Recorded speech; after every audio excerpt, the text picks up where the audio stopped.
Traditionally, I think everything is focused on the research team, and you've got engineers working towards research teams. I think that's not the commercial model to do R&D. We need to have teams with different missions that can operate independently and then collaborate when needed. Hello, and welcome to the Research Valorisation podcast series. My name is Sarah Jabber, Director at UIIN, and your host for today. In this episode, we sit down with Hervé Harvard, Executive Director of Engineering and IT Solutions and Center Director of UTS Rapido, based at the University of Technology, Sydney. We delve into the establishment of UTS Rapido, which is an innovation hub redefining how universities support industry with R&D innovation strategies. From addressing IP concerns to navigating cultural gaps, Hervé unveils the challenges faced in moving from research to commercialization. We hope you enjoyed the discussion. I'm really pleased to have our guest of today, Hervé Harvard, who's the Executive Director, Engineering and IT Solutions, and the Center Director of UTS Rapido at the University of Technology, Sydney. So just a bit of background about Hervé before we dive into the session. He's an accomplished technology leader and entrepreneur with 25 years working and leading teams in the digital innovation space for large multinationals such as Canon, Siemens, and Philips, and has worked across Europe, Australia, and Japan. In 2016, he joined the University of Technology, Sydney, and founded what is called UTS Rapido, which aims to change the way universities support industry with engineering and technology R&D innovation strategies. UTS Rapido is now a well-established model for industry to engage with universities and has been recognized by several awards over the years. So welcome, Hervé, and thank you so much for joining us. We had the pleasure of having you also as part of the Australia Forum we did in Brisbane together with Griffith University. And there's a lot of interest in the work that you're doing at UTS Rapido. So maybe just to kick off today's conversation, it would be great to understand a bit more around what is UTS Rapido and maybe a bit around what is your mission when it comes to bridging that gap between research and commercialization. Yeah, thank you, Sarah, and good afternoon. Good afternoon, everyone joining us today.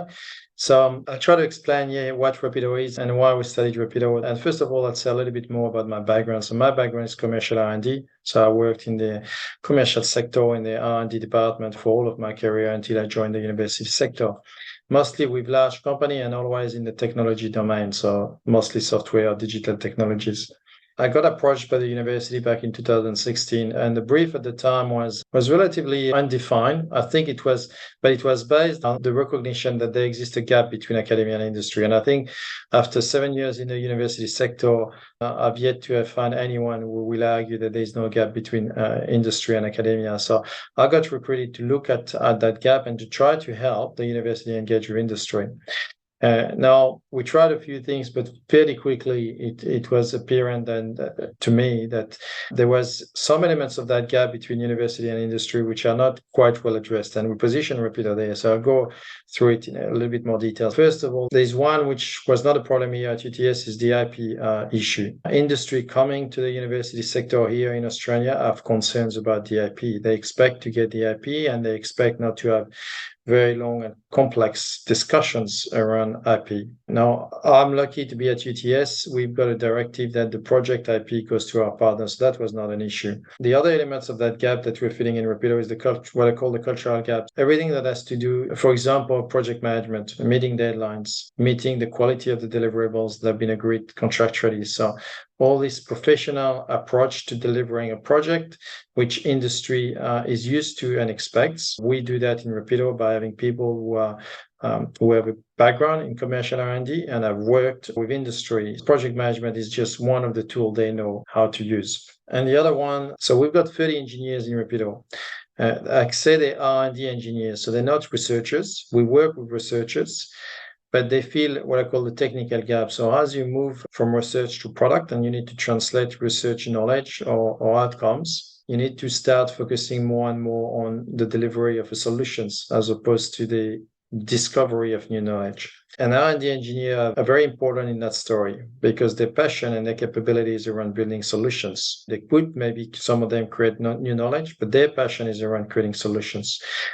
So in a nutshell, Rapido is an innovation hub or a business unit within the university that is solely focused on delivering R&D capability for our external partners. And that R&D capability may involve key academics when we do need that depth of expertise, but it is managed by a seasoned project manager or technical leader, and it can deliver at a high quality through engineers, if that makes sense. Yeah, and definitely. And as you said, as we keep talking, it'll become clearer specifically what you do. But I think you touched on a couple of things that would be interesting to maybe explore a little bit further. You mentioned, for example, how the IP issues is usually one of those barriers, but also some project management elements. We often talk about this gap. We talk about this valley of death. What do you see as the biggest challenges to go from research to commercialization? Is it some of those issues you've touched on, or is there anything else you've observed in your work that can attribute to that gap? So I think I would add something, but I think what I mentioned is a key obstacles. So IP, no, it's not an obstacle for us, but it is a critical, like a lot of the industry partner, that's one of the top 3 questions they have, which means it's one of the top 3 concerns when they come to the university. They think IP is going to be an issue. It's not going to work out. The capability to consistently deliver a professional manner our projects is also an obstacle, and I'll say a little bit more around that. Someone recently told me that the university is a collection of sole traders. Now, I like that. I used to say it's a collection of SMEs, but I actually think that person was right. It's more that's like sole traders. And what that means is that the experience and the capability that is brought to the relationship very much depends on the academic teams that will work with industry. So the experience can vary from excellent to maybe not as good as the industry partners would expect.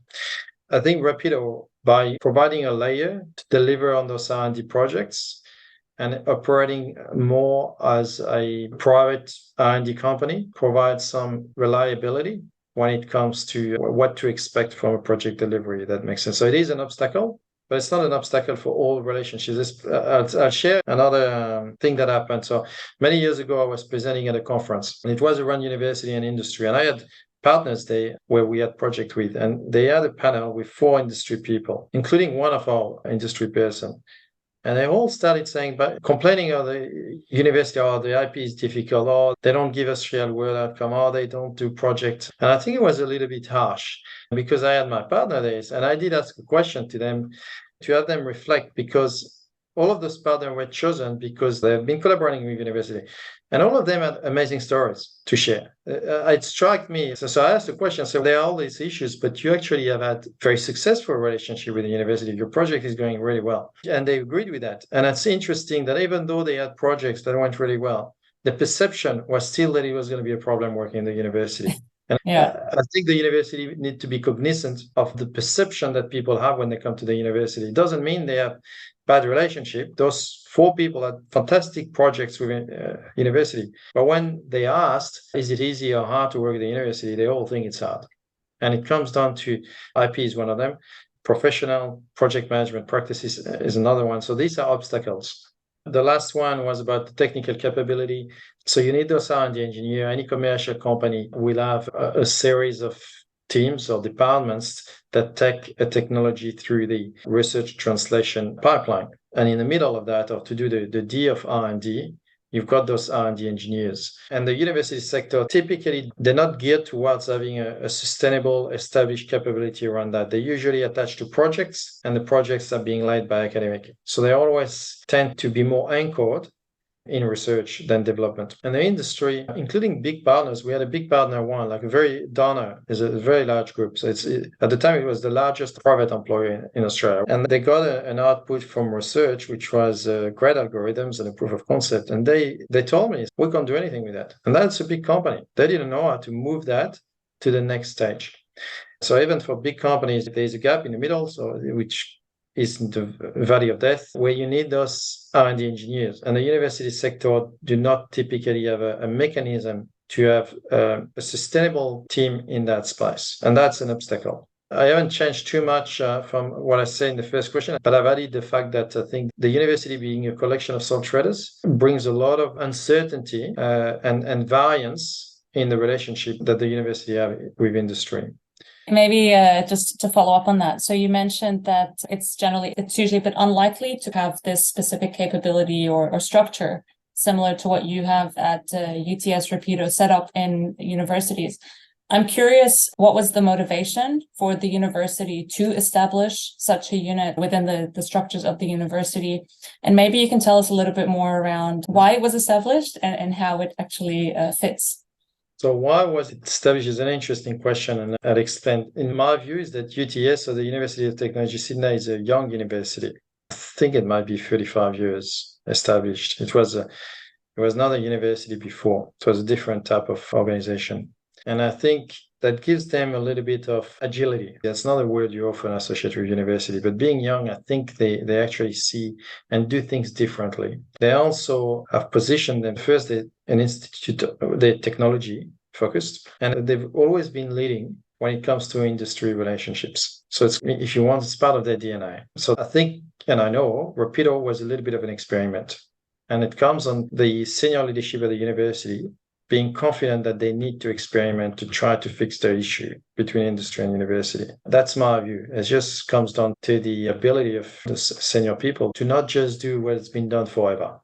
Yeah, that makes sense. And how do you work with other parts of the university, academics? And maybe you can also expand on how do you work with industries? Do you go out and try to find customers or partners? Do they approach you? I can give a lot of details on this. So on the previous topic, I would say I looked at my competitive space. If we look at Rapido as an entity that needs to operate in a commercial fashion, and I told the people in the university, I said, look, you've got all this very old university, and this is why I'm not worried, because it's very hard for them to do something which is new.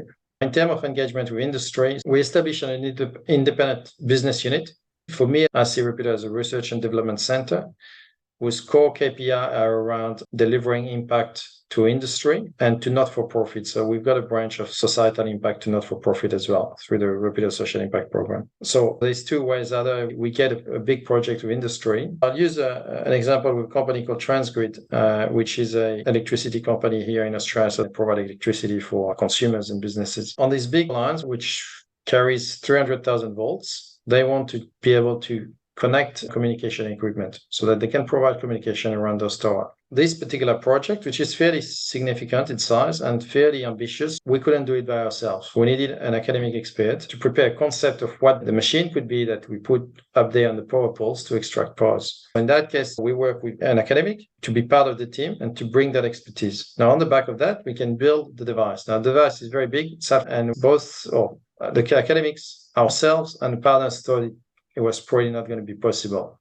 So it is really research. So that's one way. We approach the academics in particular disciplines to bring the expertise and deliver the project with us. The other way is the academic who are running projects with industry and they have an expertise. Let's use antenna design as an example. So they can design antennas, but they need to deliver a solution that uses the antennas. Then they would engage Rapido's capability so that they can deliver the project. Now, in both cases, what we have is we have a multidisciplinary team between academic and Rapido that is able to deliver solutions at a high quality to our partners. So I can keep going, Sarah, but if you want to ask other questions, hopefully that makes sense. That does. Yeah. So it sounds then you really are that intermediary in a way between you work with industry and bring that academic expertise because you're located in the university, but at the same time you support the academics with their own work and to access these capabilities that they may not otherwise have. So really several arms, both internally and externally. I think we are quite independent, and I think it's very important. Traditionally, I think the research teams, everything is focused on the research team, and you've got engineers working towards research teams.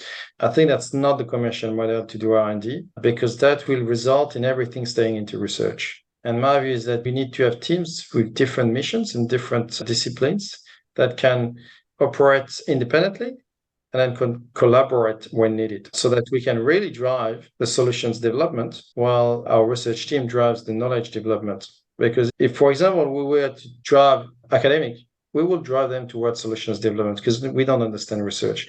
And equally, the research was driving the engineering team. They will drive this towards what they know, which is research. So you need those two entities, and most universities do not have those two entities. It's research, and that creates that gap in the middle. Exactly. And as you said, there's a lot of common challenges, and what you're doing presents an option for a solution that universities could consider. The devil is always in the details. So how do you run the unit?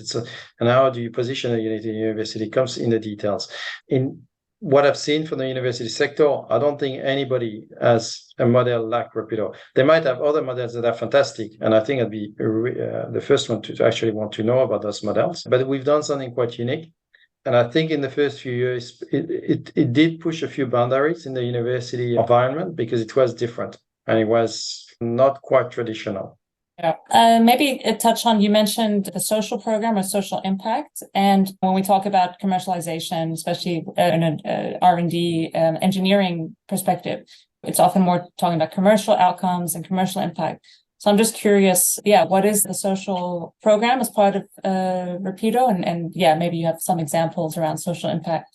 So our main mission, was to help, obviously, the faculty and university engage with industry. Now, fairly quickly, I had a few not-for-profit came to Rapido wanting help with technology. Now, often the need for technology was not as advanced as industry. It's often like we want an app, we want to digitalize our processes, or we want a cloud system. So it's not as advanced, but there was very limited options for them to get the work done. So the university, especially UTS, so UTS put social impact as a key pillar of the university. So it was very obvious that we should support this organization, but there was no mechanism in place. And so what we did in Rapido, we created the Rapido Social Impact Program. And we started by doing it pro bono. So we had a partner at the time called Streetkind. They're establishing safe space in the city of Sydney at night, on Friday nights and Saturday nights. And they have volunteers trying to dilute violence and reduce the risk of assault and theft and other things. It's been going on for a number of years. And they were tracking all of the incidents. They might help 100 people a night. They tracked everything on paper. And at the end of the night, someone had all the piece of paper and put it in that spreadsheet so that at the end of the year, they could show their impact to various organizations and secure funding. So that's a critical process in their environment. So we digitalized that for them. That's just, they wanted to digitalize that. So we did that pro bono. Now pro bono is very hard to sustain and to expand. So we do continue that with them. And what we do is what I call low bono, which is we do it at cost. And sometimes we lose a little bit of money. We've done a recent project with a community precinct. So it's called Checks. This organization is creating little gift cards that you can give to homeless people or other people. So I can give you, Sarah, a $10 gift card, and you can go within the community and use it at the bakery or the coffee shop or whatever it is that you need. So again, that was physical. They didn't have a digital version of that. And that means it was a lot of work for them to manage. So you need a card and you need to print the card. It was a cost. So we did a digital version of this for a very small amount. We lost money, but it doesn't really matter because we do that for social impact. So pretty much the Rapido Social Impact Program, we use our skills, what we're good at, which is technology development, to support the not-for-profit organization by pretty much trying to make it as cheap as possible for them to engage with us. Great. Also really interesting examples. Thanks for sharing. Based on your experience setting up a structure like UTS Rapido and helping take research through to market and supporting academics and industry to collaborate, what advice or insights might you have for other organizations or maybe individuals within those organizations that are looking to bridge that gap? Well, if it's a university organization or a research institution, my advice would be to not underestimate the value of people with commercial background, particularly people that have worked in the R&D space. I've said a number of times here at UTS, the UTS is struggling with an issue of translating research to business value that companies have solved forever, because otherwise they wouldn't go very far. They have department and structures in place to make sure that the research is giving them the return on investment they expect. Now, it's a different situation for the university because they don't have a product. So they don't have the right-hand side of the graph. They only do the research. So it's a little bit harder. My advice would be to try to not do it by themselves, do it with industry and leverage the ideas and the expertise that people with industry background can bring into the university. For people in industry that want to bridge that gap, a few things I would advise. One, I will go back to the example I mentioned earlier, is sometimes I think they've got, I don't know how you say it in English, but they just come in with ideas. They think a university is like that. And it's not founded on any experience. It's just, oh, it's going to be hard. They don't know the real world. They can't do it. It's not quite true. So I encourage those people to be a little bit more open when it comes to university. One thing that I've found that industry never question is the wealth of expertise and knowledge in the university. They know. So there's tremendous opportunities working in university. So I would encourage those people to just, first, there's plenty of success story out there. Not just assume that, oh, it's going to be hard and not connect with university, and be open, because there's so many opportunities. They should chase those opportunities, explore opportunities with universities and try to make it work. I think industry, I've talked a lot about university in these 30 minutes, but industry has a lot to do as well. They need to go and realize how much they can get from university and try to extract some of that value. So That's my tip. But, yeah. Yeah, thank you. I think that's very useful and very valuable. And I completely agree with you that we have these stereotypes or these assumptions about working with industry or working with universities.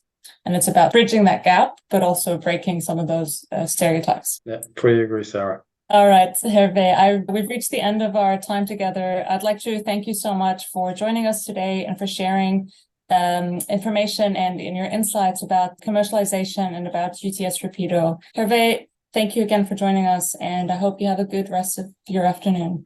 Thanks you for inviting me. Thank you for listening to today's discussion. Follow UIIN on LinkedIn, and if you're enjoying our podcasts, make sure to subscribe, rate, and review in your podcast platform of choice to help other people find this content too.